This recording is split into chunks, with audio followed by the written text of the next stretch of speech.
The way you identify the character of a man or the way you identify the character of a woman is not how they operate when things are good. It's how they operate when everything goes wrong. So we can only identify if somebody's truly legit if they face adversity, make it out on the other side, and not just make it out on the other side, thrive while going through it.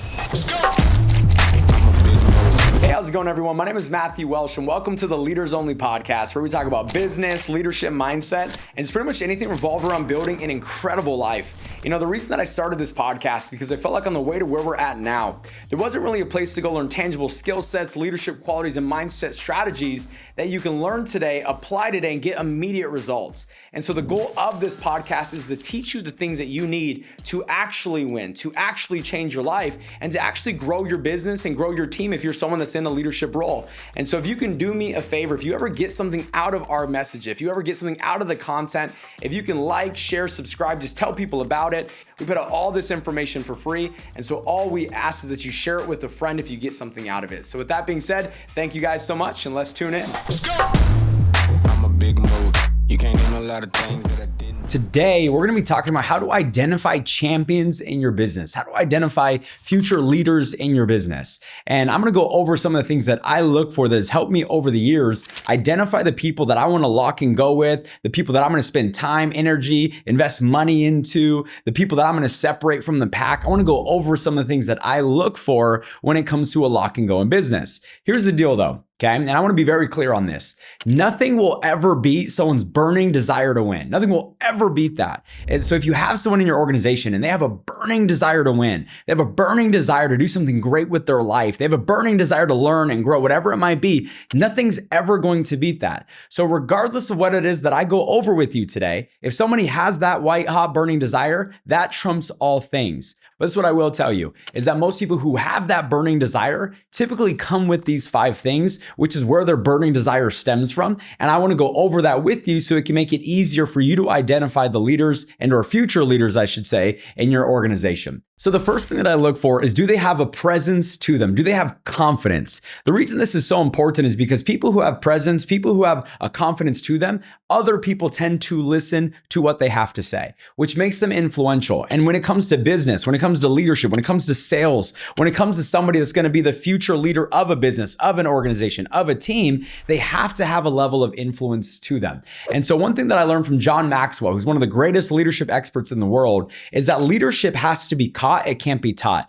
Influence has to be caught, it can't be taught. So when you have somebody that has a presence to them already, where they have confidence, where when they open their mouth and when they talk and when they speak, other people listen, that right there is an intangible skill set that if someone has, could be a huge reason on why they succeed quickly. And so I'm always scanning and I'm always looking for that. Because in my opinion, if you are naturally an influential person and or you've developed the ability to influence others because of your reputation that you have with yourself or the confidence that you walk with or the presence in which you operate with, when you have this already, now it becomes very easy because now all I have to do is teach you the skills. I got to teach you how maybe the system works. I got to teach you how maybe a product works because you already have the energy, the influence necessary to get people to move. You just got to learn the basics, which then makes it easier for me to teach you how to succeed and teach you how to win.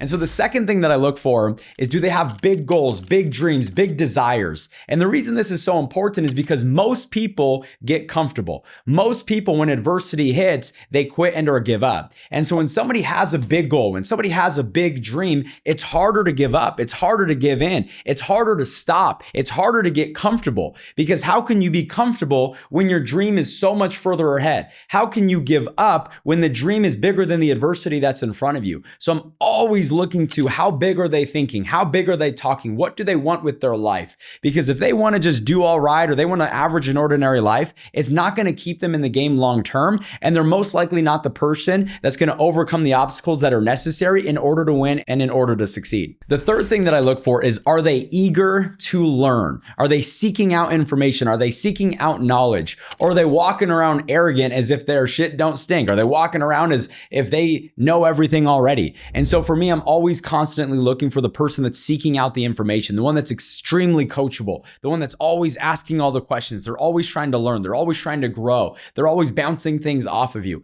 Those are the people I like to lock and go with, because once again, if you think you know it all, well, guess what? that's why you're not going to win. That's why you're not going to succeed. And or if you're walking around with all the confidence of the world as if you already know everything that you need to know, well, then you're definitely not going to get to the next level. Because if you knew everything that you needed to know to have the life that you want to have or have the results that you want to have, you would have it already. And so the fact is if you don't have a certain life or if you don't have certain results, it's because there's things that you're missing and there's knowledge that you're missing. And so if you're not the type of person that's a student, if you're not the type of person that's eager to learn and gain knowledge, then you're never going to find the missing pieces, which then is going to make it difficult for you to learn what's required in order to win.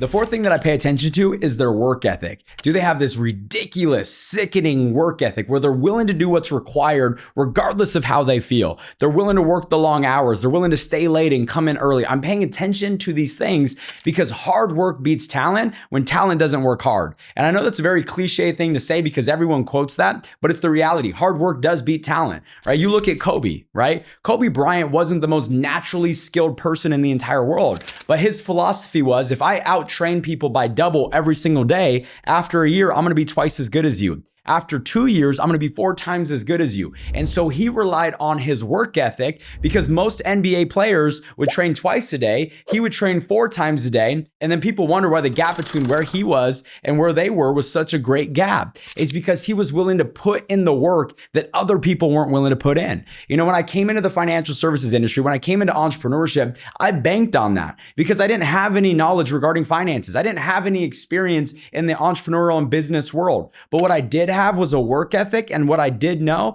is that if I was putting in 16 hours a day and the other guy was putting in 8 hours a day, after a year, I would be a lot further ahead.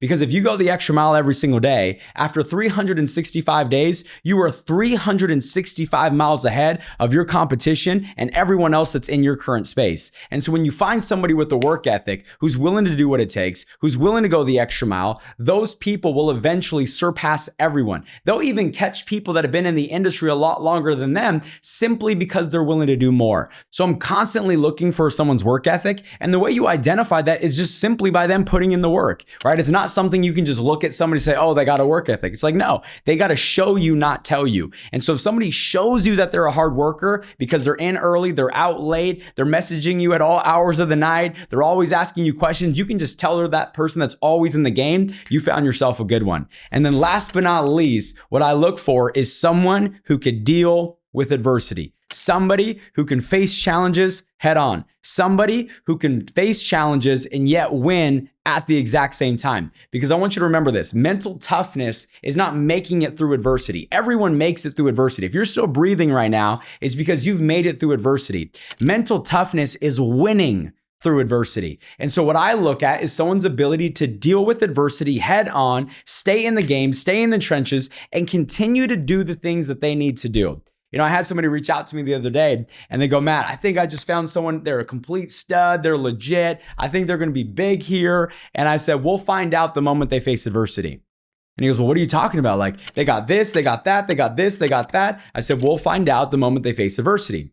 Because the way you identify the character of a man or the way you identify the character of a woman is not how they operate when things are good. It's how they operate when everything goes wrong. So we can only identify if somebody's truly legit if they face adversity, make it out on the other side, and not just make it out on the other side, thrive while going through it. So I pay attention to that. And by the way, is that something that can be developed? Absolutely. You can build calluses on your brain by going through adversity, getting better because of that adversity, and then facing the next adversity better than the last one. So you definitely can develop this ability. But what I'm looking for up front is someone's ability to face it, get through it pretty quickly, get back in the game pretty quickly, and not allow it to take them off track. And if you can find that right there, you found yourself a winner. And so hopefully this helped. Hopefully you got something out of today. Those are the 5 things that I pay attention to when it comes to someone that I'm going to be locking and going with. Here's the deal. Like I said earlier, something that can never be replaced is someone's white hot burning desire to be somebody. And if you find someone with that, you found yourself a winner. So guys, if you guys got something out of today, if you could do me a favor, if you can like, share, subscribe, tell someone about it. Obviously we put out all this information for free.